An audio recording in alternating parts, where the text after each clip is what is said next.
नाथ समारंभाम् नाथयामुनमध्यमाम् अस्मदाचार्यपर्यन्ताम् वन्दे गुरुपरम्पराम्।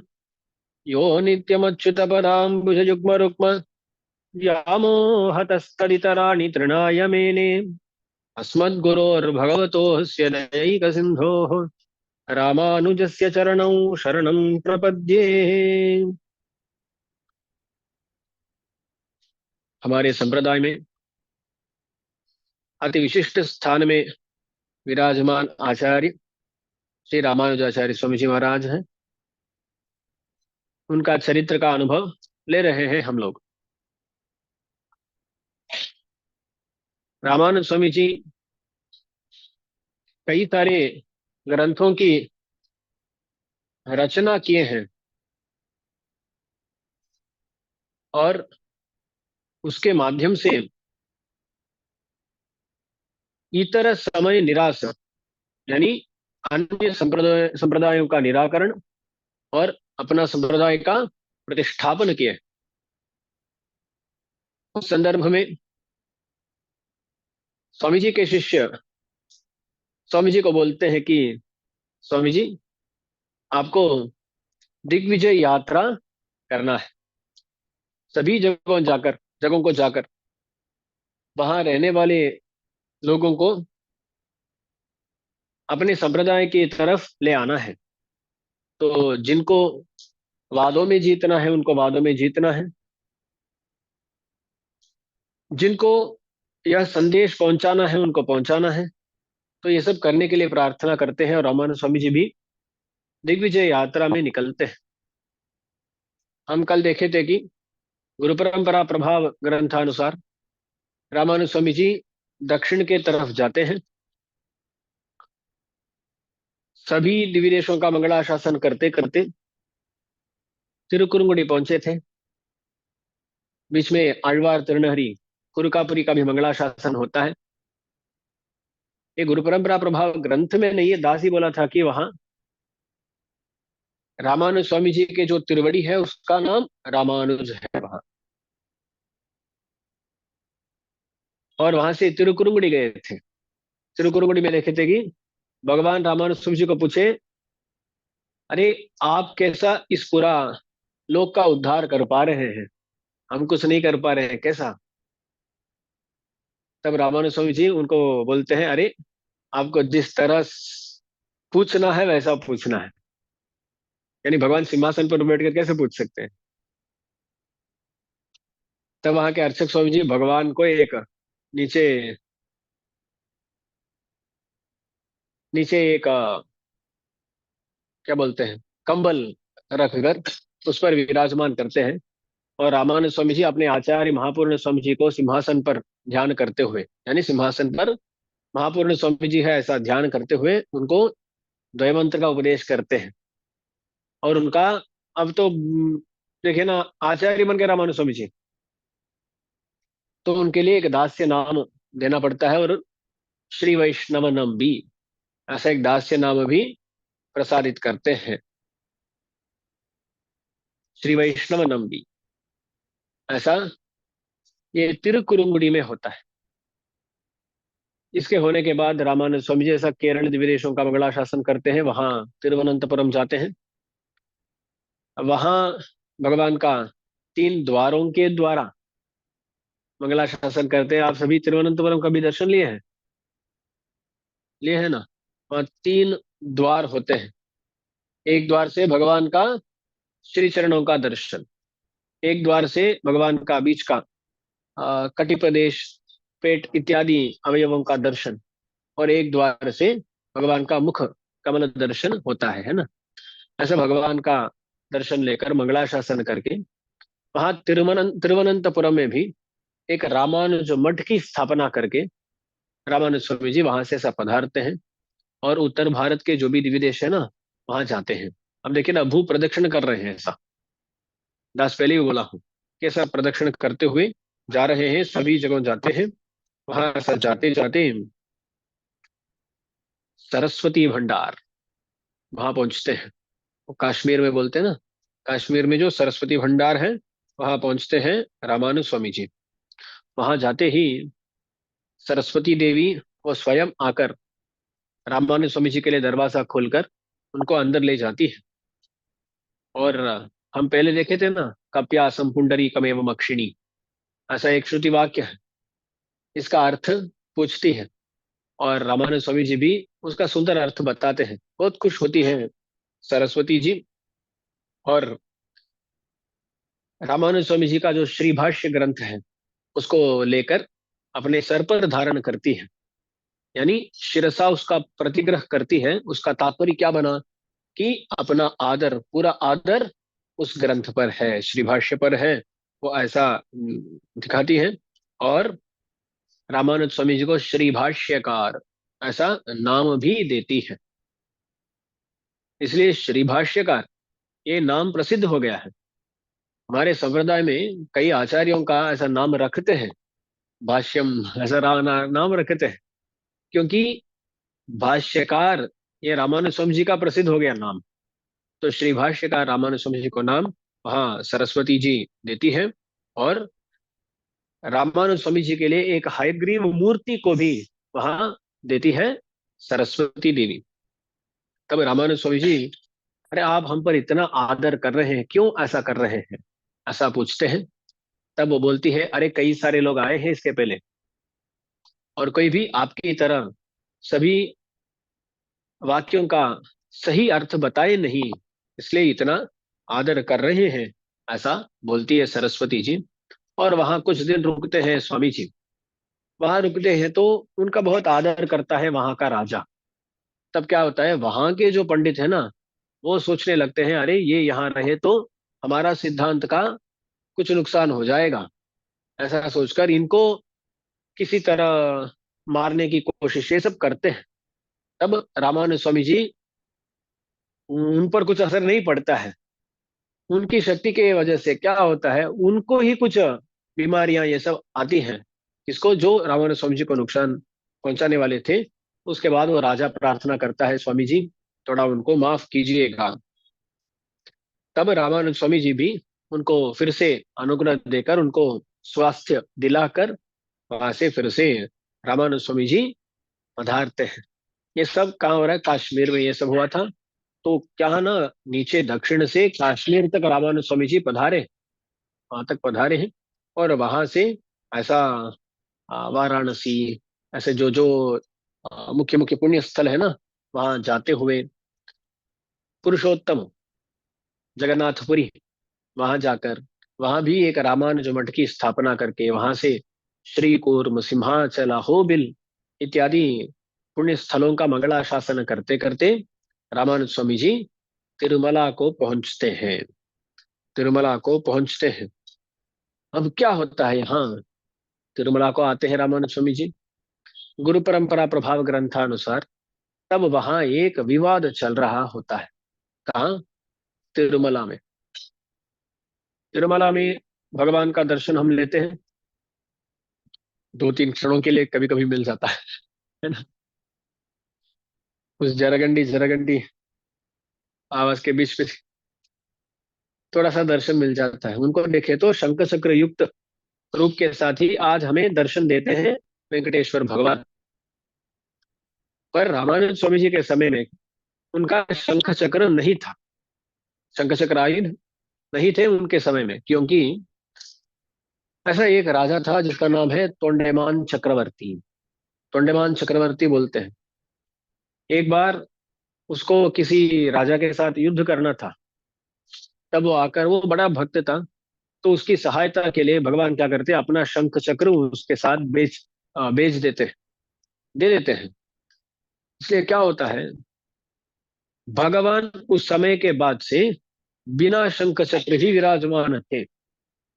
तो क्या हो गया उस संदर्भ में, कुछ लोग आकर बोलने लगे कि ये कोई और भगवान है, नारायण नहीं है। कुछ लोग बोले ये शिव है, कुछ लोग बोले ये स्कंद है। सभी लोग उस तिरुमला को अपनाना चाहते थे, और उस भगवान को हमारा हमारा ही भगवान है ऐसा बोलना चाहते थे। तो वैसा बहुत वहाँ ये विवाद चल रहा है। तब रामानंद स्वामी जी वहां पधारते हैं, और वहाँ क्या होता है, सभी मिलकर निर्णय लेते हैं, अरे हम इस पर कुछ निर्णय नहीं ले सकते। हम तय नहीं कर सकते कि ये कौन है, हम भगवान को ही छोड़ देते। वहां जो है ना, वही तय करेंगे क्या उनको स्वीकारना है क्या नहीं। तो क्या करते हैं रामानुज स्वामी जी, ये सब मिलकर निर्णय लेते हैं कि एक रात को वहां सभी आयुधों को रखेंगे, शंख चक्र डमरू, ये भी सभी देवताओं के जो भी चिन्ह है ना, उन सभी को तिरुमला के उस गर्भगृह में रख लेंगे, रख देंगे। कल सुबह खोलने पर भगवान जिसका धारण कर रहे हैं उससे हम तय कर सकते हैं वो कौन है। तो शंख चक्र इत्यादि सभी आयुधों को वहां रखकर देखते हैं कोई अंदर नहीं है, ये सब वेरीफाई करके बाहर आते हैं, दरवाजा बंद करते हैं, ये सब होता है। और सुबह उठते दरवाजा खोलते ही भगवान सभी चिन्हों को निराकरण करके शंख चक्र धारण करके वहां विराजमान थे। तो सभी निर्णय लेते हैं ये नारायण ही है, क्योंकि शंख चक्र नारायण का असाधारण लक्षण है। इसलिए अब कोई वहां प्रश्न उठा नहीं सकता। इसलिए वहां वेंकटेश्वर भगवान को शंख चक्र देने वाले कौन है? रामानुज स्वामी जी। अपनक चंगाड़ी अड़ितरुलुम पेरुमाள்। अपन माने तिरुमलाई अपन, वेंकटेश्वर भगवान, उनको संग आड़ी शंख चक्र प्रदान करने वाले रामानुज स्वामी जी हैं। तो ऐसा तिरुमला में ये जो विवाद हो रहा था उसको भी वहां ठीक करते हैं। तिरुमला में रामानुज स्वामी जी जो जो किए हैं, तो बहुत बड़ा विषय है, बहुत बड़ा विषय है। किसी अन्य संदर्भ में ही हमें देखना होगा। ऐसा वहां ये सब करके वहां से फिर से जहाँ जहाँ दर्शन लेना है वहां मंदिरों में दर्शन लेते हुए रामानुज स्वामी जी आते हैं। जैसे आ, हमारे तो तुंडीर मंडल बोलते हैं ना, वहां देखे तो कांचीपुरम तिरुवल्लिकेणी, ऐसे सभी दिव्य का मंगला शासन करके वहां से निकलते हुए मधुरांतकम, मधुरांतकम जो है ना, वहां हम देखे थे एरी कात्त फिरुमाल, भगवान राम का मंदिर है। उनका ऐसा नाम कहीं देखा दास, दिव्य सूर्य चरित में देखा, एरी कात्त रामर, तटाक रक्षक भगवान, तटाक रक्षक भगवान है। उस भगवान का दर्शन लेते हैं और वहां जिस वकुल वृक्ष के नीचे महापूर्ण स्वामी जी इनको पंच संस्कार दिए थे, वहां भी नमस्कार करके जाते हैं। अरे इसी प्रदेश में हमें आचार्य की कृपा मिली है ना, वो बहुत महत्वपूर्ण प्रदेश हो जाता है ना। तो रामानुज स्वामी जी को कहाँ मिला? मधुरांतकम में, वहां भी एक वकुल, वकुल वृक्ष के नीचे। तो वहां देख कर वहां से ऐसा जाते जाते सभी देशों में जहां भी अन्य मतस्थ रह रहे हैं, उनके पंडित रह रहे हैं, उनके उनसे वाद करके जीत कर ऐसा रामानुज स्वामी जी ये विजय यात्रा समाप्त करते हैं। सभी जगहों को जाते हैं, एक भी विदेश छोड़ते नहीं, सभी जगह जाते हैं जहां वहां वहां जो जो संस्कार ले आना है वो सब ले आते हैं। और ऐसा अंत में भगवान को, यानी रंगनाथ भगवान के पास आ जाते हैं। होता है दिग्विजय यात्रा।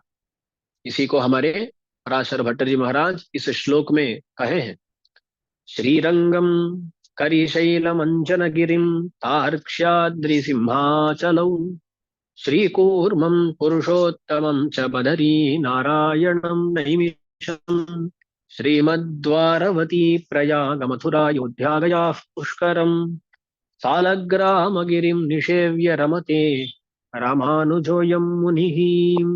श्रीरंगम, करिशैल माने कांचीपुरम, वरदराज भगवान, उनका ज्योतिर्विदेश है करिशैल। अंजनगिरी तिरुमला है। तार्क्ष्याद्रि, तार्क्ष्याद्रि, इसका अनेक अर्थ बताए जाते हैं। इस अहोबिल को भी तार्क्ष्याद्रि कहते हैं, तार्क्ष्याद्रि। और सिंहाचल, सिंहाचल, सिंहाचल जो है सिंहाचल। श्रीकूर्मम, श्रीकूर्मम, वहां से थोड़ा उतर गए तो पुरुषोत्तमम जगन्नाथपुरी। बदरी नारायणम, बदरी का आश्रम में भगवान बदरी नारायण, बदरी नारायण। नैमिषम, नैमिषारण्य में जो भगवान वन के रूप में विराजमान है उनका मंगला शासन करते हैं। श्री कूर्मम पुरुषोत्तमं च बदरी नारायणम नैमिषम श्रीमद द्वारवती द्वारका। प्रयाग, प्रयाग सबको मालूम है, प्रयाग, प्रयाग, मथुरा, अयोध्या, गया, पुष्करम। पुष्कर ये तो सबको मालूम है, प्रसिद्ध है। सालग्राम गिरी, सालग्राम गिरी जो नेपाल में है ना, मुक्तिनाथ कहते हैं, वहां तक। तो एक यहाँ से द्वारका से वहां शालग्राम तक, वहां बद्रिकाश्रम से यहाँ नीचे श्रीरंगम, उसके भी नीचे तक पूरा भारत देश में यात्रा करते हैं रामानुज स्वामी जी। दिग्विजय यात्रा करते हैं, सभी जगह जाकर जहां जहां जो जो कर पाते हैं वो सब करके रामानुज स्वामी जी फिर से लौटते हैं श्रीरंगम को। श्रीरंगम आगे स्वामी जी यहाँ आकर भगवान का मंगलाशासन करते हैं। भगवान पूछते हैं, अरे कैसे हैं आप, अच्छा है ना, सब ठीक है क्या, बोलते हैं। तब रामानुज स्वामी जी बोलते हैं, स्वामी जी आपकी कृपा हम पर जब तक रहेगी, हमें क्या तकलीफ हो सकता है, क्या तकलीफ हो सकती है, कुछ भी नहीं, हम बहुत खुश हैं, बहुत खुश हैं। ऐसा रामानंद स्वामी जी कहते हैं। और उसके बाद भगवान भी बहुत खुश होकर रामानंद स्वामी जी को यही विराजमान होने के लिए आज्ञा देते हैं। रामानंद स्वामी जी से विराजमान है। ऐसे जब विराजमान है, अब एक मुख्यतम आचार्य का चरित्र को हम देखने वाले हैं। कौन है? पराशर भट्टर जी महाराज। पराशर भट्टर जी महाराज रामानंद स्वामी जी के शिष्यों में कुरेश जी है। कुरेश जी की धर्मपत्नी कुरत आंडाल, उनका नाम क्या है? गोदा मान सकते हैं, आंडाल है उनका नाम। ऐसे वो कुरत आंडाल है। अब देखिए क्या होता है, उनके बहुत साल तक बच्चे नहीं थे। कुछ व्याख्यानों में मिलता है कि एक कोई उनका संतान थी और बाद में कुछ हो गया उनको, पर उसके बाद नहीं। तो क्या है ना, संतान नहीं है उनको, ऐसा चल रहा था। ये कुरेश स्वामी जी भी ना, ये बहुत वैराग्य युक्त जीवन आ, जी रहे थे। तब क्या होता है, वो रोज क्या करते थे, सुबह सुबह उठना, स्नान इत्यादि वो जो नित्यानुष्ठान होते हैं वो करना। उसके बाद बाहर जाकर कुछ अच्छे श्री वैष्णवों के तिरुमालिगई को जाकर वहां से थोड़ा थोड़ा प्रसाद लेकर आना, थोड़ा थोड़ा सा तो अन्न इत्यादि लेकर आना। अन्न माने चावल इत्यादि, पका नहीं, ये जो कच्चा होता है वो लेकर आना। और उसको पकाकर अपने भगवान को प्रसादित करके उसके बाद उसके बाद प्रसाद पाना, ये उनका क्रम था। तो क्या ना, कुछ अपने पास ज्यादा रखते नहीं थे, ज्यादा अपने पास कुछ रखते नहीं थे, जो उस रोज मिलता है उससे काम चला लेते थे। ऐसा, ये इतना वैराग्य के साथ जीवन। अच्छा, हम तो हमारे लिए, अगली पीढ़ी के लिए, अगली जितने भी पीढ़ियां हैं उन सभी के लिए इकट्ठा करने के लिए तैयार रहे, है ना, वही कर रहे हैं। और वैसे नहीं तो उनके लिए कल क्या होने वाला है उसके बारे में भी चिंता नहीं थी, क्योंकि भगवान पर निक्षिप्त भर थे, रामानुज स्वामी जी पर निक्षिप्त भर थे। वो देख लेंगे, वो देख लेंगे। और एक और बात यहाँ क्या है ना, कभी कभी ऐसा भी हो जाता है कि पूरी तरह सब भगवान पर छोड़ देते हैं। ये जो देह यात्रा है ना, वो कर्माधीन है, तो किसी तरह चलने वाला ही ये कर्माधीन है वो, इसलिए ऐसा सोचकर ऐसे ही रहते थे। एक बार क्या हो जाता है, ऐसा नहीं कि घर में कुछ भी नहीं रहता है, कुछ ना कुछ कभी कभी रहता था। थोड़ा एक दिन ज्यादा मिल गया तो वो रहेगा ही ना, सब थोड़ा बहुत थोड़ा रखते थे, जितना हो सके उतना उसी दिन पाना, उसको पकाकर खाना, प्रसाद पाना, ऐसा चलता था। एक दिन क्या होता है, बहुत बारिश हो रही है। सुबह उठते हैं, स्नान इत्यादि करते हैं, और देखते हैं बारिश छूटती ही नहीं है। तो स्वामी जी जिस समय में जाकर उपादान करना है, ये सब इकट्ठा करना है, उस समय में कर नहीं पाते। तो भगवान का तिरुवाराधन का समय आ जाता है, तो तिरुवाराधन करके कुछ फल भगवान को निवेदन करके भूखे रहते ही ऐसा वो दिन बिताते हैं। और रात होते ही स्वामी जी सो जाते हैं, शयन करते हैं। तब क्या होता है, रंगनाथ भगवान, उनका निवेदन होता है रात में, अंत में उनका एक प्रसाद निवेदन होता है, जिसको अरवणई कहते हैं। क्या कहते हैं? अरवणई प्रसाद कहते हैं। वो लगभग कैसा है ना, एक क्षीरान्न की तरह है। क्षीरान्न नहीं, चक्कर पोंगल समझे ना, चक्र की तरह, दूध नहीं मिलाते उसमें। तो आरवणी प्रसाद है। तो उस संदर्भ में क्या होता है, एक घंटा बजाते हैं, बड़ी सी घंटा है वो। तब क्या होता है, हमारे कुरत आंडाल को वो आवाज सुनाई देता है।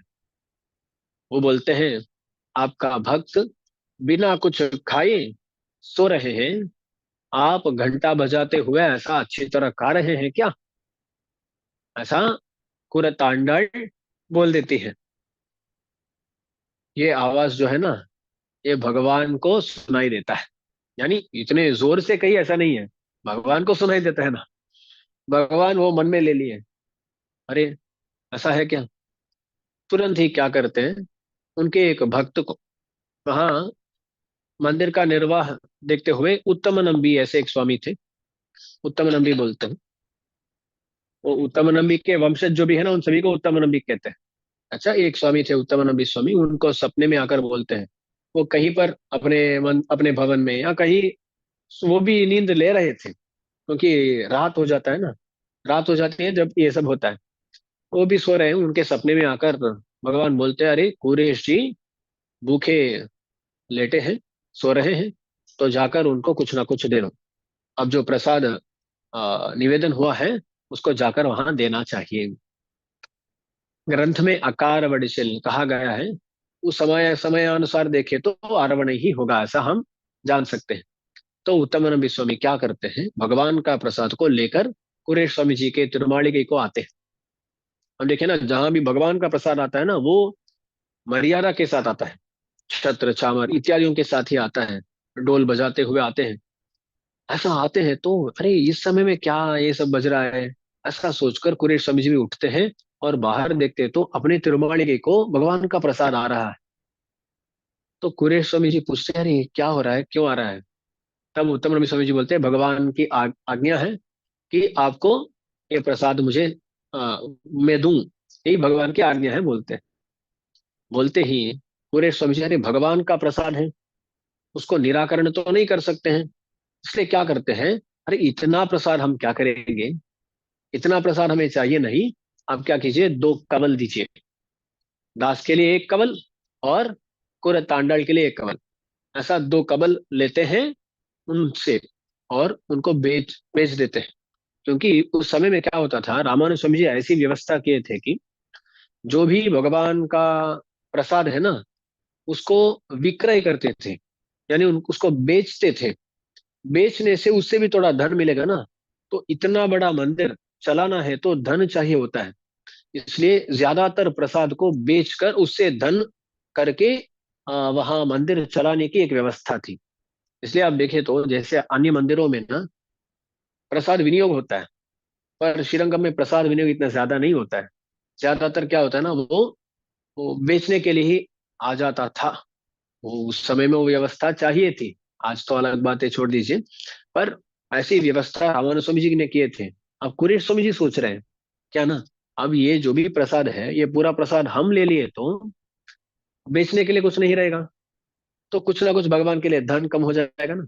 इसलिए जितना चाहिए उतना लेकर, जो भी बाकी है ना उसको बेच देते हैं, यानी बेच देते हैं बेचने के लिए।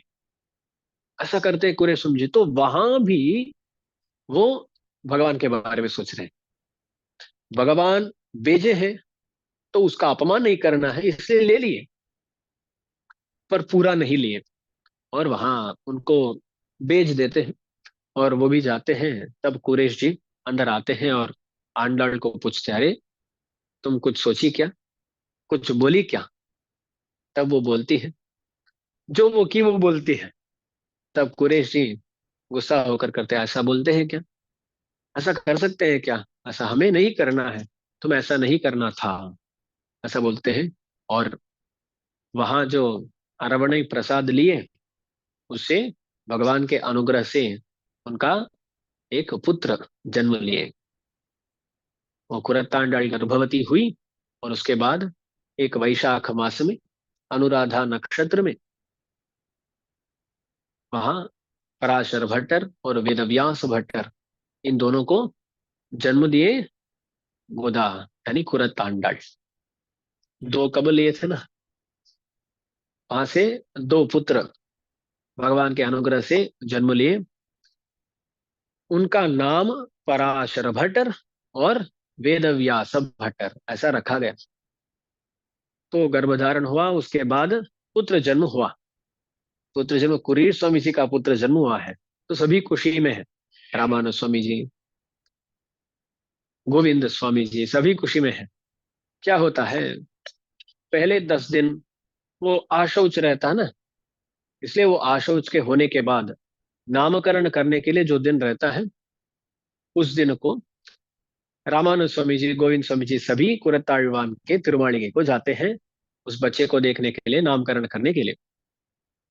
बच्चा तो अपने माता के साथ रहेगा, तो उनको वहां से ले आना है। इसलिए क्या करते हैं, रामानुज स्वामी जी कहीं पर खड़े हैं, गोविंद स्वामी जी थोड़ा उस घर के अंदर जाकर पूरे स्वामी जी बच्चे को दिखाते हैं, तो उनको लेकर आते हैं गोविंद स्वामी।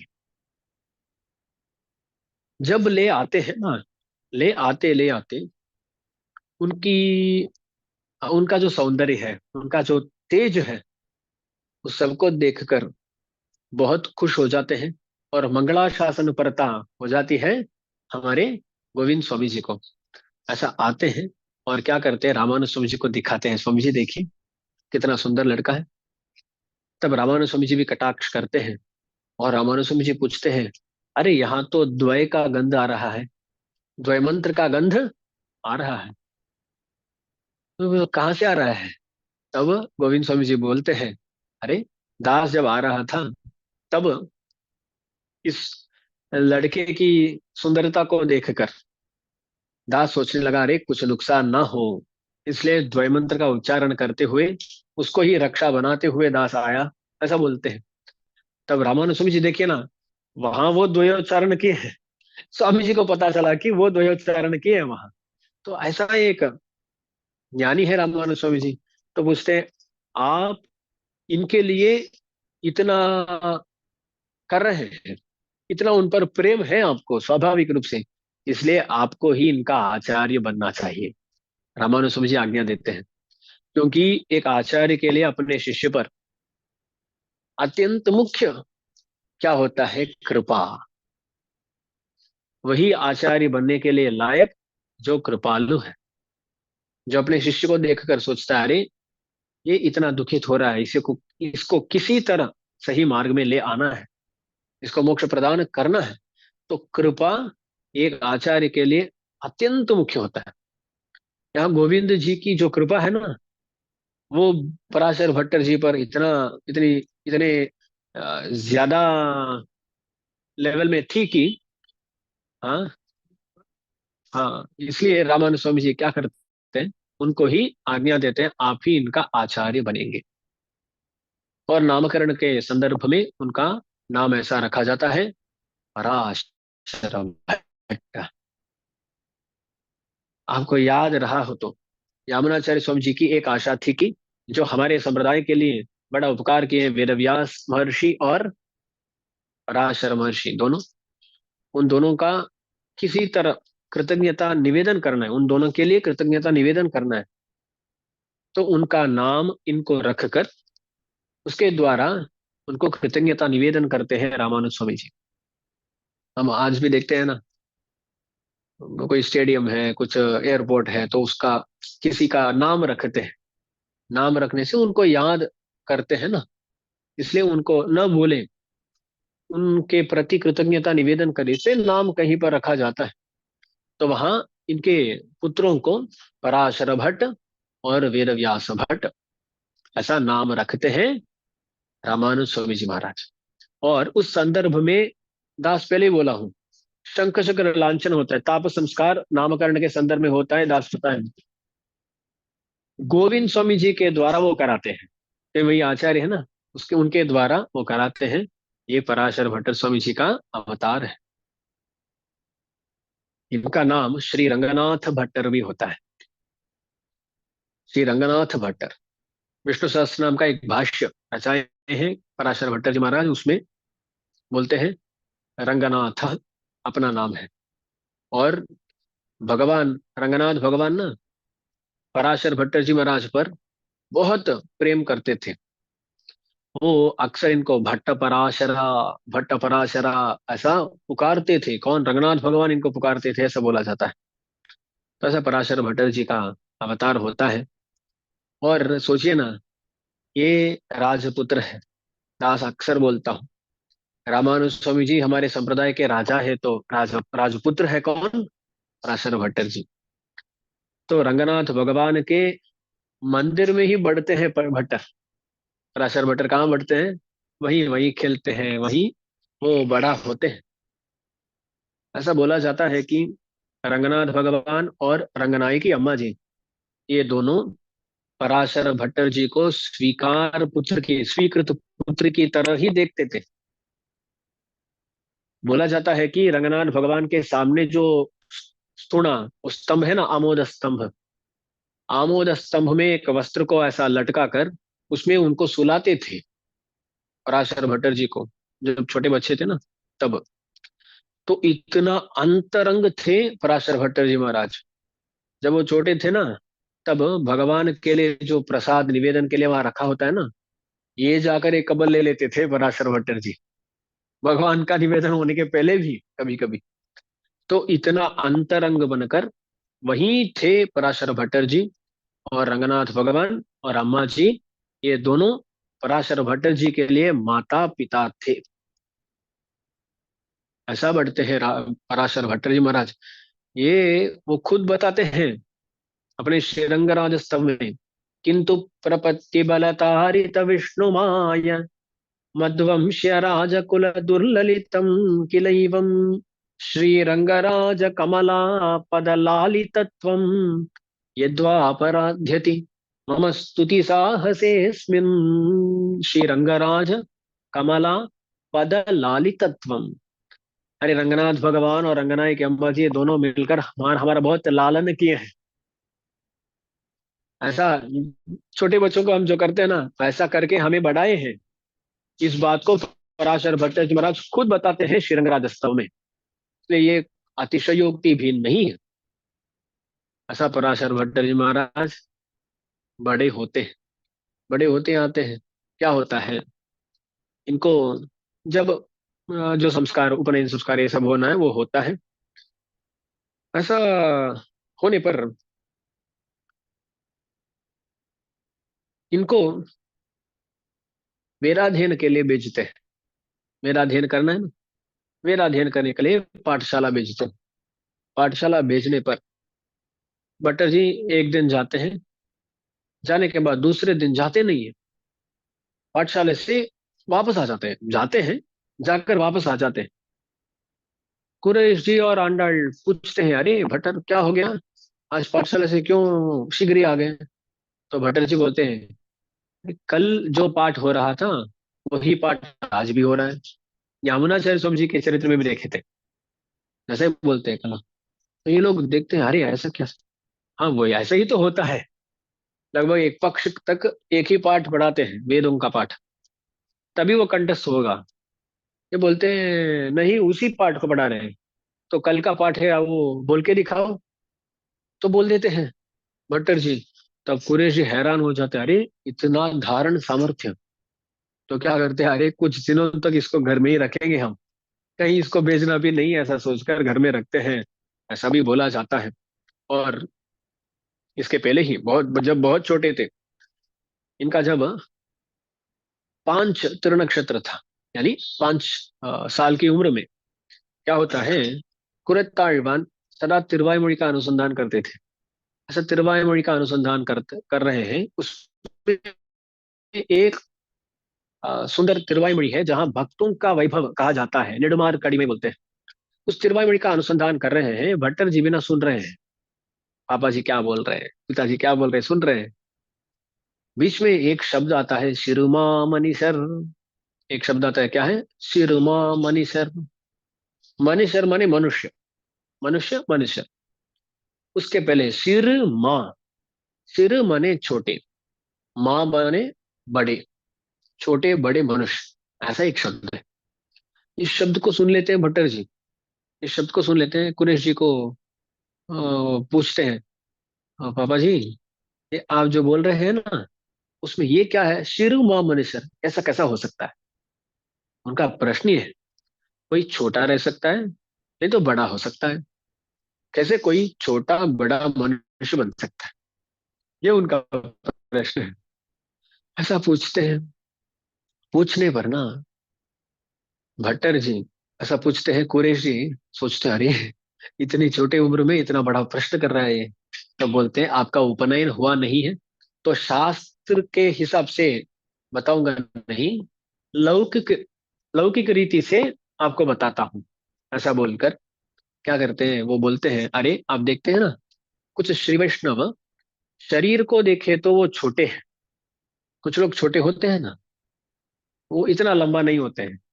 तो ऐसे कुछ लोग हैं, पर उनका ज्ञान को देखे तो, उनका आचरण को देखे तो बहुत बड़े हैं। तो शरीर में छोटे, ज्ञान में बड़े, ऐसा होते हैं ना, वही शिरु मामनिशर है। ऐसा उनको समझाते हैं। तो क्या है ना, वहां देखिए कुरेश स्वामी जी कुछ अनुसंधान कर रहे हैं, पर वो जो अनुसंधान कर रहे हैं उसको अपने ध्यान में रख रहे हैं पराशर भट्टर जी, और वहां प्रश्न भी पूछ रहे हैं 5 साल की उम्र में। ऐसा करते हैं, ऐसा जवाब भी देना पड़ता है हमारे कुरैश स्वामी जी को। एक बार ऐसे ही बच्चों के साथ बाहर खेल रहे थे बटर जी। ऐसा खेलते समय, वीथियों में खेलते समय उनको कुछ सुनाई देता है। एक बड़ा विद्वान वो क्या कर रहा है, वो अपने शिष्यों के साथ एक पालकी में आ रहा है। वो आते समय वहां के जो शिष्य है ना, वो ऐसा घोषणा करते हुए आ रहे हैं, सर्वज्ञ भट्ट आए हैं, सर्वज्ञ भट्ट आए हैं। सब घोषणा करते हुए आ रहे हैं। पराशर भट्टर जी के कान में ये आवाज आके गिरता है। भट्टर जी सोचते हैं, जहां रामानुज स्वामी जी विराजमान है, जहाँ कुरेश स्वामी जी विराजमान है, जहाँ दयापाल मुनि स्वामी जी विराजमान है, जहाँ दाशरथी स्वामी विराजमान है, ऐसे जगह कोई आकर अपने आप को सर्वज्ञ बोलता है क्या? हम देख लेंगे क्या करेगा। वो सीधा वहां चले जाते हैं। छोटे बच्चे हैं, 5-6 साल की साल की उम्र होगी, तो सीधा जाते हैं और उस पालकी को रोकते हैं। अरे रुको, बोलते हैं। अरे कोई बच्चा रोक रहा है, ऐसा सोचकर ये पालकी से देखता है, कौन? ये सर्वज्ञ भट्ट, जो अपने आप को सर्वज्ञ मानता है। वो ऐसा देखता है, अरे कौन है तुम? ये बोलते हैं, यहाँ श्रीरंग में आकर सर्वज्ञ भट्ट कह रहे हो? सच में सर्वज्ञ हो क्या? बोलता, हाँ सर्वज्ञ हूँ। भट्ट जी क्या करते हैं, वीथी से थोड़ा मिट्टी लेते हैं ऐसा, मिट्टी लेकर ऐसा पकड़कर पूछते हैं, इसमें कितना मिट्टी है बोलो? सर्वज्ञ है ना, कितना मिट्टी है बोलो बोलो। वो कुछ समाधान नहीं दे पाता है, निरुत्तर हो जाता है। निरुत्तर हो जाता है और सोचते हैं, क्या इसका जवाब दूं मैं सर्वज्ञ हूँ, सर्व सब जानता हूँ, पर इसका जवाब नहीं दे पा रहा हूँ। ऐसा सोचता है, तो वो निरुत्तर हो जाता है। तो पराशर भट्टर जी क्या करते हैं, उस मिट्टी को दिखाकर, अरे ऐसा तो जवाब दे सकता था, एक मुट्ठी मिट्टी, उतना ही है ना, उसका क्या परिमाण है? वही तो है ना, एक मुट्ठी मिट्टी। ये बोलकर तू सर्वज्ञ ऐसा घोषणा करते हुए जा सकता था, पर इतना भी तुम्हें मालूम नहीं है, तू घोषणा कर रहा है कि तू सर्वज्ञ है। ऐसा बोलते हैं भट्टर जी, और इतना छोटा बच्चा आकर ये सब कह रहा है। वो क्रोधित नहीं होता है, और सर्वज्ञ भट्ट भी ना वो संतुष्ट होता है, अरे छोटा बच्चा इतना बात कर रहा है। ऐसा वो खुश होकर बगल में रहने वालों को पूछता है वो, अरे ये किसके पुत्र है? तब बोलते हैं, कुरैश जी के पुत्र है। तो तब ये बोलता है, हाँ उनका पुत्र है तो ऐसा ही तो रहेगा। परपदन कुट्टी तवड़मो, ऐसा एक बड़ा गरुड़ पक्षी है समझे। गरुड़ पक्षी का एक बच्चा है, तो वो क्या करेगा, अवश्य उड़ेगा ही। नीचे धरती में नहीं नहीं चलेगा ना, वो उड़ेगा ही। तो कुरैश स्वामी जी का पुत्र है तो वैसा ही होगा, ऐसा वो बोलता है। तब इस बात को सुनकर वहां धनुर्दास स्वामी जी की धर्मपत्नी, उनका नाम हेमांबा कहते हैं, पोनाइचियार कहते हैं तमिल में, हेमांबा। वो देखती है, अरे इस छोटे बच्चे को इतना अधिक प्रसंग करना है, ऐसा करने से कहीं से नजर लग गई तो क्या करे? ऐसा सोचते हुए कुछ मंगलाशासन करते कुछ पात्रों का अनुसंधान करते हुए उनको लेकर, जैसा उनकी किसी की नजर उन पर ना पड़े, ऐसा वस्त्र से उनको छिपा कर ऐसा घर को ले जाकर बोलती है, अरे इनको बाहर जाने मत दो। क्या क्या कर रहे हैं मालूम है क्या आपको? तो पराशर भट्टर जी अपनी छोटी उम्र में ही अपना ज्ञान, अपना सामर्थ्य, ये सब दिखाने लगे। ऐसा पराशर भट्टर जी महाराज ऐसा बढ़ रहे हैं, बढ़ रहे हैं, ऐसा हो रहा है। ये होता है। ये हेमा बाबू जी भी ना घर में छोड़ी, तब क्या करती है ना, श्रीपाद तीर्थ से लेकर थोड़ा प्रोक्षण करती है, इसको कुछ ना हो, कुछ ना हो, ऐसा को सोचकर ऐसा होता है। इसके बाद पराशर भट्टर जी महाराज और वेदव्यास भट्टर जी महाराज दोनों को गोविंद स्वामी और कुरेश स्वामी दोनों पढ़ाते हैं। आचार्य है गोविंद स्वामी, पंच संस्कार देने वाले, वो भी बहुत सारा ज्ञान उनको देते हैं। और कुरेश स्वामी जी भी बहुत पढ़ाते हैं उनको, उन दोनों से शिक्षित होते हैं ये दोनों। ऐसा होता है। और पराशर भट्टर जी महाराज के बारे में एक और चरित्र गुरु परंपरा प्रभाव में आता है। एक बार क्या होता है ना, भगवान के सनिधि में, रंगनाथ भगवान के सनिधि में पर्दा लगाए हैं। तब भट्टर जी, ये तो बचपन से ऐसे ही जा रहे हैं ना, तो अंदर चले जाते हैं, पर्दे के अंदर चले जाते हैं। तब वहां भगवान थोड़ा गुस्सा करके बाहर जाओ ऐसा कुछ बोल देते हैं, शायद अर्चक मुखे ने बोल दिए। क्या होता है, भट्टर जी महाराज भी ऐसा नाराज होकर बाहर निकल जाते हैं। भगवान की आज्ञा है तो उसका उल्लंघन नहीं करना है, बाहर निकल जाते हैं। तो जब निकलते ना, तब भगवान का वो संकल्प बदल जाता है। अरे फिर से बुलाओ उनको। अरुलपाण पराशर भट्टर बोलते हैं, भट्टर स्वामी जी अंदर आते हैं। तब भगवान उनको पूछते हैं, अरे यहाँ से आप पधारे थे ना, उसके पहले क्या हमारे बारे में सोच रहे थे, उसके बाद हमारे बारे में क्या सोचने लगे, हमें कैसा देखने लगे? तो भट्टर जी बोलते हैं, पहले आपको कुरेश, आप कुरेश जी हैं, और रंगनाय की अम्मा जी आंडाळ है, ऐसा सोच रहा था। जब दास को बाहर निकलने को कहें, तब आप भगवान हैं, वो अम्मा जी है, ऐसा सोचने लगे, बोलते हैं भट्टर जी। तो भगवान बोलते हैं, अरे इसके बाद शपथ करो कि सदा आप हमको जैसा पहले सोचते थे वैसा ही सोचना, कभी अन्यथा सोचना नहीं। हमें आपका पिताजी, माताजी ऐसे ही मानिए, हमें कुरेश जी और कुरत तांडल ऐसे ही मानिए, ऐसा भगवान बोले। ऐसा भी कहा जाता है। ऐसा बढ़ते हैं, क्या हो जाता है बीच में, शादी करने के लिए वो जो उम्र है, वो उम्र आ जाती है। तब शादी करना है, क्या करना है, ये इस विचार में पड़े हैं कौन? आंडल, कुरत आंडल। ज्यादातर परिवारों में देखें तो माताजी पिताजी हैं, दोनों की चिंता होती है, पर माँ की चिंता ज्यादा होती है ना, कि बच्चों का विवाह करना है, उनकी ही चिंता ज्यादा होती है। तो कुरत आंडल एक बार कुरेश जी को बोलती है, अरे स्वामी जी, थोड़ा जाकर भगवान से विज्ञापन करो। आप रोज भगवान का मंगला शासन के लिए जाते हैं ना, एक बार विज्ञापन करो कि इनका कुछ ना कुछ करें। ऐसा है ये। व्याख्यान में थोड़ा अलग सा भी है। तो एक बार कुरेश स्वामी जी जाते हैं, और स्वामी जी वहाँ रंगनाथ भगवान के सनिधि में वो पुराण पठन, पंचांग पठन, ये सब होता है। वो पंचांग पठन ये सब समाप्त करके एक तरफ कुरेश स्वामी जी ऐसे ही खड़े हैं। तब भगवान पूछते हैं, अरे कुछ बोलना है क्या आपको? लग रहा है कि आपको कुछ ना कुछ बोलना है। तब कुरेश स्वामी जी संकोच से बोलते हैं, हाँ, घर में बोल रहे हैं कि, घर में बोल रहे हैं, घर में बोल रहे हैं कि बच्चों के लिए विवाहोचित वय, उम्र आ गई है, तो कुछ देखिएगा। तब भगवान बोलते हैं, अरे आप फिक्र मत कीजिए, हम देख लेंगे।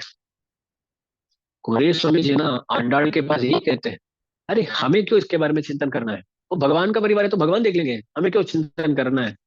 तब आंडाळ मानती नहीं है, वो बोलती है, अरे जाकर आप विज्ञप्ति तो करो ना। इसलिए कुरेश स्वामी जी जाकर करते हैं। ये खुद कर नहीं पाते हैं, जब भगवान पूछते हैं तभी बोलते हैं, तभी बोलते समय क्या बोलते हैं, वो बोल रहे हैं, ऐसा बोलते हैं। क्योंकि भगवान के पास जाकर एक प्रार्थना रखना कि हमारे बच्चों की शादी करना चाहिए, ये प्रार्थना रखना भी उनके लिए, मन के लिए अनुकूल नहीं है। पर कुरे कुरे तांडव कह रही है तो कोई ना कोई अर्थ होगा, इसलिए वो जाकर वहां से खड़े होते हैं। तो ऐसा होता है।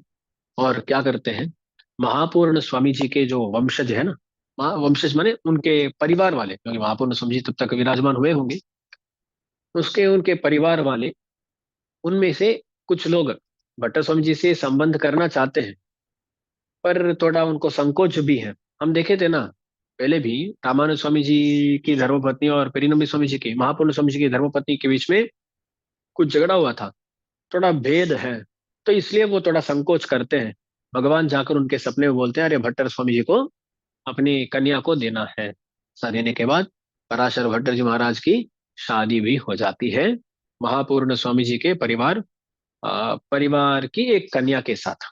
ऐसा ये पराशर भट्टर स्वामी जी का वैभव है।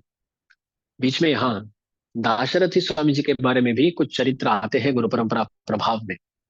दाशरथी स्वामी जी ना वैसे थे कि रामानुज स्वामी जी का पूर्ण अनुग्रह का पात्र थे वो। जब रामानुज स्वामी जी संन्यास आश्रम स्वीकार कर रहे थे तब बोलते हैं, सभी को छोड़ दिया बिना दाशरथी। संन्यास्तम मया बोलते हैं ना, जब संन्यास लेते हैं तब बोलते हैं संन्यास्तम मया, मैं सभी छोड़ दिया, ये सब छोड़ छोड़ दिया बोलते हैं संन्यास, संन्यास आश्रम से लेते समय। रामानुज स्वामी जी बोलते हैं दाशरथिम बिना, दाशरथी स्वामी को छोड़कर सबको छोड़ दिया, सभी बंधुओं को छोड़ दिया। क्योंकि दाशरथी स्वामी जी का संबंध ऐसा छोड़ने लायक संबंध नहीं है, छोड़ने लायक संबंध नहीं है, इसलिए तभी दाशरथी स्वामी को छोड़ते नहीं है। और रामानुज स्वामी जी एक बार शिष्यों को इसके बारे में चर्चा होते समय बोले कि अरे हमारे हाथ में जो त्रिदंड है ना उसको छोड़ सकते हैं क्या? वैसे ही दाशरथी स्वामी जी को भी छोड़ नहीं सकते। और यहाँ मुदलिया अंडान एक बार तिरुवाईमொழி का संतई, तिरुवाईमொழி का अनुसंधान तो संतई सीख रहे हैं रामानुज स्वामी जी से। ऐसा रामानुज स्वामी जी से सीखते समय एक बार दाशरथी स्वामी जी उस तिरुवाईमொழி का अनुसंधान करके बहुत परवश हो जाते हैं, बहुत संतुष्ट हो जाते हैं। तब उनको देखकर रामानुज स्वामी जी बोलते हैं, अरे ये दिव्य प्रबंधों को कभी हमें ऐसा नहीं समझना, ये कुछ आयवार ने रचा है, ऐसा नहीं है। जैसे वेदवेद्ये परे पुंसिदाशे जाते दशरथात्मजे वेद प्राचेत सादासीत साक्षात रामायणात्मना, वेद प्राचेत सादासीत साक्षात रामायणात्मना। वैसे ही क्या बोला जाता है, जब वेदवेद्य भगवान राम बनकर आए तो भगवान का प्रतिपादक वेद भी रामायण बनकर आ गया। वैसे ही वेद ही ये तिरुवाய்மொழி इत्यादि प्रबंध बनकर आए हैं।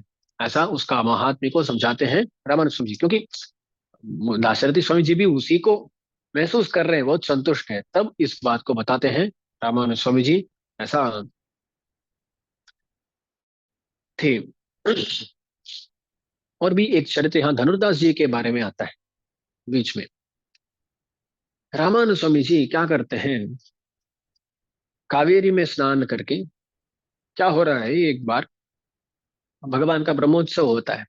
ब्रह्मोत्सव होने के बाद अंत में अवभृतोत्सव करते हैं ना, अवभृतोत्सव होते हैं, तीर्थवारी कहते हैं। उस संदर्भ में कावेरी में जाकर वहां ये सब हो रहा है। वहां स्वामी जी दाशरथी स्वामी जी के हाथ पकड़कर नीचे जाते हैं, कावेरी को जाते, कावेरी में उतरते हैं। और वहां वो स्नान करके बाहर निकलते समय धनुर्दास स्वामी जी जो है, उनके बारे में अब तक हम गुरु परंपरा में देखे नहीं, बाद में उनका चरित्र भी देखेंगे। धनुर्दास स्वामी जी वो ब्राह्मण कुल के नहीं थे, उनका हाथ पकड़कर आते हैं बाहर, स्नान होने के बाद उनको पकड़ते हुए आते हैं। तब कुछ लोग बोलते हैं, स्वामी जी क्यों ऐसा, जो ब्राह्मण नहीं है स्नान करने के पहले कुछ किए उसके बाद स्नान कर लिए तो भी चलता है, पर आप ऐसा नहीं करें, स्नान करने के बाद क्यों उनको पकड़ के आ रहे हैं, ऐसा कुछ लोग बोलते हैं। तब रामानुज स्वामी जी कहते हैं, अरे जो अन्य मेरे शिष्य हैं तो ब्राह्मण कुल के हैं, बड़े बड़े कुल के हैं, उनको क्या करना पड़ता है, जब हमारी सेवा करते हैं वो, तब उनको ऐसा करना पड़ता है, हम बड़े कुल के हैं, उस सोच को हटाकर आकर सेवा करना पड़ता है उनको। पर इनको पहले ऐसी सोच ही आती नहीं है कि हम बड़े कुल के हैं, उसको हटाना, ऐसी सोच ही नहीं आती, इसलिए इनको पकड़ के आए। तो हमारे संप्रदाय में वो दास भाव जो है ना, उस दास भाव के लिए मुख्यत्व दिया जाता है। जब हम बड़े कुल में हैं, बड़े वर्ण में पैदा हुए हैं, ऐसा भाव हमारा दास भाव का विरुद्ध हो जाता है, उसका विरोध करता है, तब हमारे लिए वो चाहिए नहीं। चाहिए नहीं। श्री वचन भूषण इत्यादि ग्रंथों में और भी बहुत स्पष्ट रूप से इन बातों के बारे में विचार किया गया है। क्योंकि ये जो भी बड़े वर्ण के होते हैं ना, उनका कहीं ना कहीं मन में थोड़ा सा गर्व हो जाता है। हम बड़े कुल के हैं, इसके हैं, उसके हैं, इसलिए उनका महात्म्य थोड़ा कम है। अन्य लोगों का ये गर्व नहीं होता है, तो दास भाव स्वाभाविक रूप से होता है, इसलिए उनका महात्म्य है। क्योंकि अंत में हमारे संप्रदाय में दास भाव ही तो मुख्य है, तो ऐसा कहते हैं। और दाशरथी स्वामी जी को ऐसा मत समझिए कि उनका दास भाव नहीं है। एक चरित्र बताया जाता है। अब देखिए, महापूर्ण स्वामी जी की पुत्री, उनका नाम है अतुराई। अतुराई है तुलसी, समझना। अतुराई माने तुलसी। उनका विवाह होता है। उनका विवाह श्रीरंगम में एक परिवार में होता है। अच्छा, होता है तब क्या है ना, तब से अब तक सास बहू के बीच में कुछ ना कुछ झगड़ा होता है ना। ऐसा बहू बनकर जाती है तो उनके सासू माँ क्या करती है, एक बार इनको कावेरी को स्नान करने के लिए जाना था। तब वो बोलते हैं, अरे कोई हम मेरी सहायता के लिए मेरे साथ आइएगा, क्योंकि अभी अभी शादी हुई है, तो छोटी रही होगी वो। तो कावेरी अकेले जाकर आ नहीं सकती, तो किसी को भेजने को बोलती है, वो अतुल आई। तब सासू माँ बोलती है, ऐसा नहीं, आपको कोई ऐसा सहायता के लिए चाहिए तो आपके पियर से ही किसी को ले आना था। क्योंकि ऐसा भी करते थे उस समय में, जो धनिक होते थे ना, तो वो कन्या को बेचते बेचते, कन्या को बेचते समय कुछ लोगों को भी, दासियों को भी बेचते थे ना। ऐसा किसी को बेचना था, ऐसा बोलती है। तो ये छोटी बच्ची है, थोड़ा दुखित हो जाती है और आकर अपने पिताजी को बोलती है, ऐसा सासू माँ कह रही है, मैं क्या करूं। तब महापूर्ण स्वामी जी बोलते हैं, हमारा पूरा परिवार रामानुज स्वामी जी के लिए समर्पित है। आपको कुछ चाहिए तो जाकर जी और को पूछो, रामानुज स्वामी जी को पूछो। तो वो सीधा आती है रामानुज स्वामी जी के पास। रामानुज स्वामी जी के पास आकर ऐसा हुआ है बोलती है। अब देखिए ना, यहाँ रामानुज स्वामी जी के जो जो आचार्य हैं, बाद में भी देखने वाले हैं, वो सभी अपने पुत्रों को, सभी को रामानुज स्वामी जी के शिष्य बना दिए। सभी। आज भी क्या होता है ना, कुछ लोग सोचते हैं, ये तो महापुरुष स्वामी जी के वंशज है, तो ये रामानुज स्वामी जी के आचार्य है। कोई भी रामानुज स्वामी जी का आचार्य नहीं है। महापूर्ण स्वामी जी के जो पुत्र है ना, वही रामानुज स्वामी जी का शिष्य बन गए। तो कोई भी रामानुज स्वामी जी का आचार्य है ऐसा आज नहीं बोल सकते। महापूर्ण स्वामी जी जो थे, सिर्फ वही रामानुज स्वामी जी के आचार्य थे। वहां पर जो भी पांच आचार्य हैं, उनके बारे में बाद में देखने वाले हैं, उन सभी के पुत्र जो थे ना, वो सभी के सभी रामानुज स्वामी जी के शिष्य ही हैं। तो कोई आकर ऐसा नहीं सोच सकता कि हम रामानुज स्वामी जी के आचार्य हैं। ऐसा हुआ भी है। एक बार क्या होता है, तिरुमालिरंजोलाई, सुंदर बाहु भगवान का दिव्य देश जो है ना, वहाँ अरुळप्पाड, अरुळप्पाड में संबोधन, किसी को जब बुलाना है तब अरुळप्पाड बोलते हैं। क्या बोलते हैं, अरुळप्पाड रामानुजनुडयार, रामानुज दासों के लिए अरुळप्पाड, ऐसा कहा गया। तब सभी लोग, वहां के आचार्य पुरुष सभी आते हैं। महापूर्ण स्वामी जी के परिवार वाले आए नहीं। वो थोड़ा अलग सा आ रहे हैं। वो सोचे, हम तो रामानुज स्वामी जी के दास नहीं, हमें तो आचार्य परंपरा है, ऐसा वो सोचकर बाहर थोड़ा अलग सा रहे। तो भगवान गुस्सा करके बोलते हैं, अरे आप कैसा रामानुज अड़ियार नहीं है, ये सब ही रामानुज दास से ही है। क्योंकि ऐसा कभी नहीं सोचना ये रामानुज स्वामी जी का आचार्य है। आज भी ऐसा प्रचार होता है कहीं पर, वो तो रामानुज स्वामी जी का आचार्य है। रामानुज स्वामी जी के आचार्य महापूर्ण स्वामी जी थे। उनके जो पुत्र थे, वहां से शुरू करके सभी रामानुज स्वामी जी के शिष्य ही है। कभी कभी कुछ लोग क्या करते हैं ना, उनके शिष्य आकर बोलते हैं, अरे हम तो रामानुज स्वामी जी के आचार्य के शिष्य हैं, सोचते हैं। अरे ऐसा कभी भी मत सोचे, इससे बड़ा अवजार महापूर्ण स्वामी जी के प्रति हो ही नहीं सकता। कुछ करते वहां हम वही जाएंगे, क्योंकि वो रामानुज स्वामी जी के भी आचार्य हैं। कोई भी रामानुज स्वामी जी के आचार्य नहीं, वो सभी रामानुज स्वामी जी के शिष्य ही है, उनके बाद जो भी आए। तो ऐसा वो क्या करते हैं, रामानुज स्वामी जी के पास जाते हैं। रामानुज स्वामी जी देखते हैं, दाशरथी स्वामी जी को बुलाते हैं। दाशरथी स्वामी जी, आपके उनके साथ जाइएगा। किसके साथ? आतुड़ाई के साथ जाइएगा। तो उनके साथ जाते हैं, कावेरी स्नान के लिए ले जाते हैं, आते हैं, और घर में उनके लिए जो जो काम होते हैं ना, वो करने लगते हैं दाशरथी स्वामी जी। वो घर वाले वो घर वाले देखते हैं दाशरथी स्वामी अपने घर में काम कर रहे हैं। दाशरथी स्वामी कितने बड़े पंडित हैं। पूरा श्रीरंग मंदिर का निर्वाह उनके पास था तब तक। बोला जाता है कि जो अकलंकन आटाड़वान एक राजा देखे थे ना, वो राजा पूरा श्रीरंगम को रामानुज स्वामी जी के लिए दे दिया। अकलंक राजा। तब रामानुज स्वामी जी तो सन्यासी है ना, वो कैसा धन स्वीकार कर सकते हैं? ये पूरा, वो श्रीरंगम पूरा दाशरथी स्वामी जी के नाम में था, ऐसा भी बोला जाता है। ये गुरु परंपरा प्रभा ग्रंथ में नहीं, ऐसा बोला जाता है। तो इतने बड़े व्यक्ति है कौन? दाशरथी स्वामी। वो आकर उसके उनके ससुराल में, यानी अतुड़ाई के ससुराल में आकर छोटे मोटे काम कर रहे हैं। वो देखकर ऐसा घबरा जाते हैं, अरे दाशरथी स्वामी आप आकर यहाँ क्यों ये सब कर रहे हैं? तब वो बोलते हैं हमें कुछ पता नहीं, हमारे आचार्य हमें भेजे तो हम आकर यहाँ दास कर रहे हैं। तो वो सीधा जाते हैं महापूर्ण स्वामी जी के पास, ससुराल के लोग, क्योंकि अपचार हो गया ना, दाशरथी स्वामी जी आकर यहाँ कुछ कर रहे हैं। तो जाते हैं महापूर्ण स्वामी जी को, वो बोलते हैं हमें कुछ पता नहीं, रामानुज स्वामी जी को पूछो। तो रामानुज स्वामी जी के पास वो आते हैं, तो रामानुज स्वामी जी कहते हैं हाँ, आपको वहाँ कुछ मदद चाहिए थी इसलिए हम भेजे। तो बोलते हैं स्वामी जी अपसार हो गया, हम कभी ऐसा नहीं करेंगे, ऐसा बोलकर वो चले जाते हैं। दाशरथी स्वामी जी को फिर से बुला लेते हैं रामानुज स्वामी जी। यहाँ देखिए दाशरथी स्वामी जी का भाव कैसा था। वो ऐसा नहीं सोचे मैं कितना बड़ा विद्वान हूँ, कितने बड़े गो कुल में पैदा हुआ हूँ, मैं जाकर किसी का दास हूँ, छोटी बच्ची है, उसका दास बनकर मैं रहूं क्या? वो सोचे नहीं।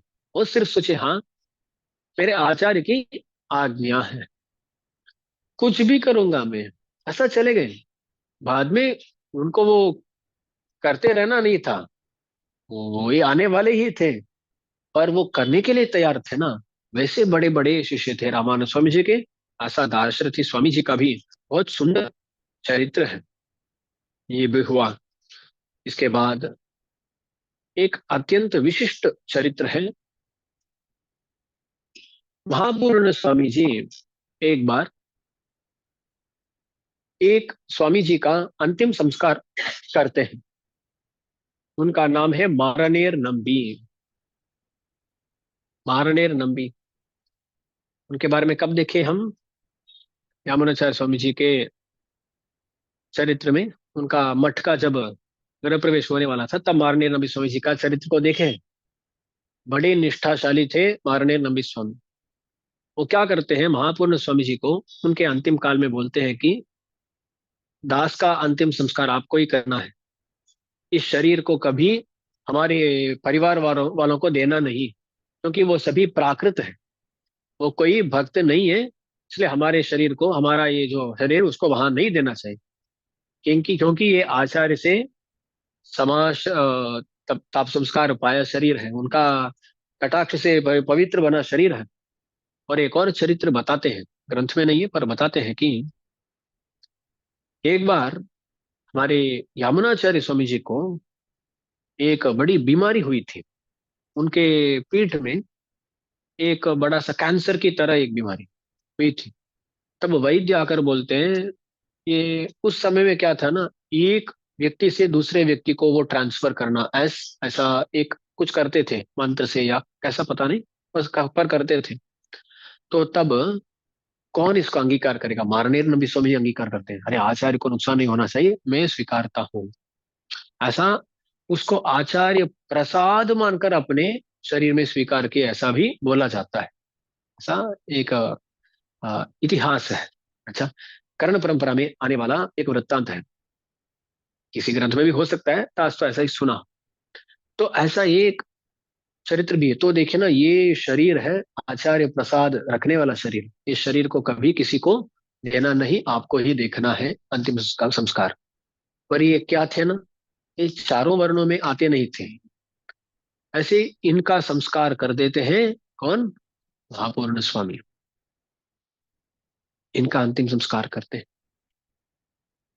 विष्णु से बढ़कर कोई नहीं। हाँ। ब्रह्मवेद संस्कार करते हैं, ब्रह्मवेद संस्कार भी करते हैं। ये होता है। होने के बाद पूरा शहर में, श्रीरंगम में इसी के बारे में चर्चा।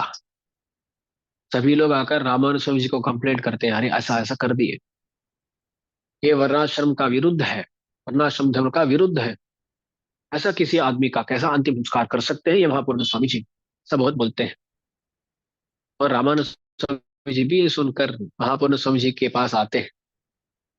आकर वो पूछते हैं रामानुज स्वामी जी, स्वामी जी हम एक तरफ से ऐसा एक सीमा बनाते हुए आ रहे हैं, हम एक कॉम्पाउंड वॉल बनाते हुए आ रहे हैं, आप दूसरी तरफ से उसको ऐसा गिराते आ रहे हैं, ये कैसी बात है, क्यों ऐसा कर रहे हैं, ऐसा पूछते हैं रामानंद स्वामी जी। तो तात्पर्य ऐसा है कि महापूर्ण स्वामी जी से ही उस सवाल का जवाब दिलाना है, इसलिए रामानंद स्वामी जी आकर पूछते हैं। आकर पूछते हैं तो ऐसा पूछते हैं कि हम एक तरफ से ये धर्म जो है ना उसको सुरक्षित करते आ रहे हैं, आप उसको निकालते गिराते हुए आ रहे हैं, ये कैसी बात है।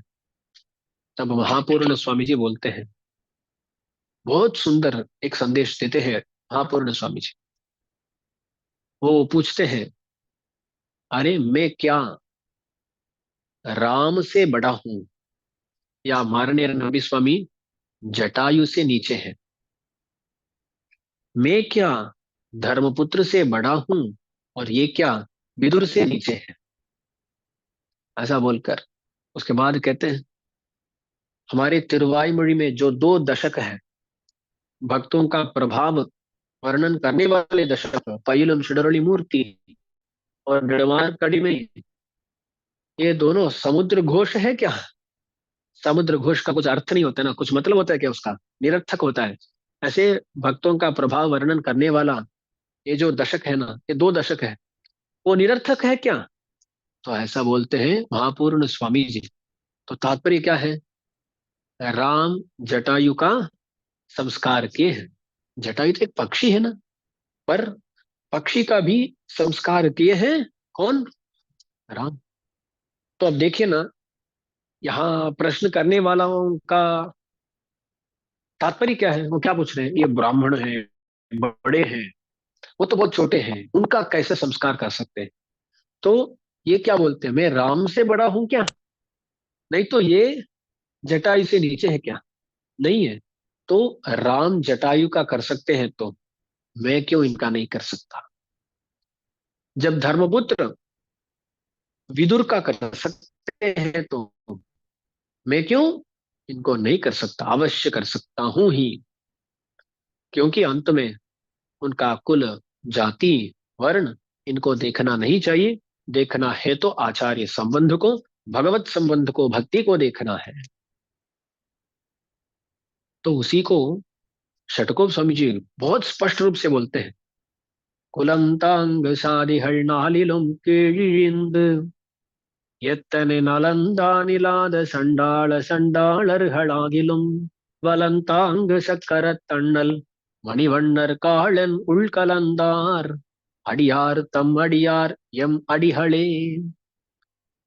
सभी वर्णों से नीचे जो भी होते हैं, जिनको अत्यंत नीचतम कोई मानता है, ऐसे लोग भी एक बार भगवान का भक्त बन गए तो वो हमारे अंदर आ गए, हमारी संप्रदाय के अंदर आ गए, भगवान का बहुत नजदीक बन गए, वो हमारे स्वामी है। क्या बोल रहे हैं, वो हमारे स्वामी है। उनका वर्ण इत्यादि नहीं देखना चाहिए, वो हमारे स्वामी है। उनके जो दास है वो भी हमारे स्वामी है, उनके दास दास दास ऐसे जो भी ना, वो सभी हमारे स्वामी ही हैं, ऐसा बोलते हैं षटकोप स्वामी जी उस पैलम षडरली नामक दशक में। तो ऐसे स्पष्ट रूप से बताए हैं, तो इनका संस्कार क्यों नहीं करना है, अवश्य करना ही है। नहीं करे तो वो गलत बात है। इस बात को वहां समझाते हैं महापूर्ण स्वामी जी। ऐसा बड़ा सुंदर सा संप्रदाय है हमारा। लोग सोचते हैं इस वर्णों के बारे में, इन ऐसा आज तक ना कास्टिज्म कास्टिज्म बोलते रहते हैं ना, पर ये जो बाहर के लोग आए ना, वो आकर इसको बहुत बढ़ा दिए। बड़ा कर दिए। अरे 1000 साल पहले ये सब विचार हमारे आचार्यों में था ना। ये कुछ कोई आकर हमें सिखाया न, थोड़ा थोड़ी तो सिखाया हुआ। ये सब हमारे आचार्यों का विचार है। जो भक्त रहते हैं उनमें कुछ भेदभाव नहीं करना चाहिए, ये है ना, स्पष्ट रूप से बताए हैं। आज क्या बोलते हैं, अरे अंग्रेजी लोग आकर हमें समत्व सिखाए हैं, समता सिखाई, इक्वालिटी सिखाए, बोलते हैं। कौन सिखाया? कौन सा अंग्रेजी लोग आकर? वो भेदभाव सिखा कर गए हैं यहाँ से। हमें जो भी भेद थे ना उसको बढ़ा दिए वो कुछ हमें सिखाए नहीं। वो यहाँ नहीं आते तो बहुत पहले ही ये सब सुधार हमारे संप्रदाय में, हमारे समाज में हुआ होगा। अरे 1000 साल पहले, उससे भी ज्यादा। षडगोप स्वामी जी के ये पासुर कब आए थे? हजारों साल साल पुराना है ना वो। 5000 बोलते हैं हम। वैज्ञानिकों की दृष्टि से देखे तो भी 1500 साल हो गए। 15 14 साल, 1400 साल, कुछ भी इतना हो गए। तभी से ये विचार है। सिर्फ हमारे ग्रंथों में नहीं, ये शास्त्रों में भी है ना। जो भी शास्त्र में है उसी को हमारे आचार्य आचरण में ले आए हैं। नया सा कुछ रामानुज स्वामी जी नहीं ले आए। जो शास्त्र में है उसी को, उसका तात्पर्य कुछ लोग समझ नहीं पाए, गलत समझ लिए, तो वहां उसको सही तरह समझाए रामानुज स्वामी जी, उससे ज्यादा कुछ नहीं किया। क्योंकि अरे शास्त्र में कुछ था, उसको रामानुज स्वामी जी बदल कर ऐसा किया, ऐसा बोलना बहुत बड़ा अपराध है। शास्त्रों को सही तरह ना समझते हुए कुछ लोग कुछ आचरण कर रहे थे, उसको रामानुज स्वामी जी सुधारते हैं, उतना ही। और नया सा कुछ कर दिए, वो रेवोल्यूशनरी थे, ये किए वो किए। जो शास्त्र में था उसी को बताए। तब तक सभी लोग बताने के लिए थोड़ा घबराते थे, या वो समझे ही नहीं सही तरह। रामानुज स्वामी जाकर उसको समझाते हैं, वही है। इसलिए रामानुज स्वामी जी बड़े आचार्य हैं हमारे लिए। पर उनको ऊपर दिखाने के लिए शास्त्र को हमें नीचे दिखाना नहीं है। जो शास्त्र में लिखा है उसी को रामानुज स्वामी जी आचरण में ले आए। सिर्फ रामानुज स्वामी जी नहीं, ऐसा भी नहीं करना है कि उसके पहले जो आचार्य थे वो नहीं किए। तो यामुनाचार्य स्वामी जी के समय में से, नाथमुनि स्वामी जी के समय में से ही ये सब राय है। इतना प्रचार नहीं हुआ उस संदर्भ में। रामानुज स्वामी जी के काल में प्रचार हुआ। तो क्या है ना, रामानुज स्वामी जी के पहले भी सभी आचार्यों के ये सभी राय थे। वो बाहर स्पष्ट रूप से रामानुज स्वामी जी के समय में ही निकलते हैं, उतना ही है। अच्छा, तो ऐसा महापूर्ण स्वामी जी रामानुज स्वामी जी को जवाब देते हैं, ऐसा हुआ है। और भी कई सारे वृत्तांत हैं रामानुज स्वामी जी के जीवन में। ऐसा उनको हम आने वाले कालक्षेपों में देखेंगे। और ऐसा देखते देखते उनका जीवन खुश चल रहा था, पर बीच में भगवान को एक लीला एक लीला करना था। ये होता है, क्या होता है वो हम कल देखेंगे। रामानुज स्वामी जी को श्रीरंगम छोड़ना पड़ा, क्यों छोड़ना पड़ा, इसके बारे में कल देखेंगे। श्रीमते रम्यजा मातृ मुनीन्द्राय महात्मने श्रीरंगवासिने भूयात् श्रीर नित्य मंगलम। आழ்வார் பெருமானார் ஜீயர் திருவடிகளே சரணம்। जय श्रीमन्नारायण, जय श्रीमन्नारायण, जय श्रीमन्नारायण, जय जय जय। जय श्रीमन्नारायण, जय श्रीमन्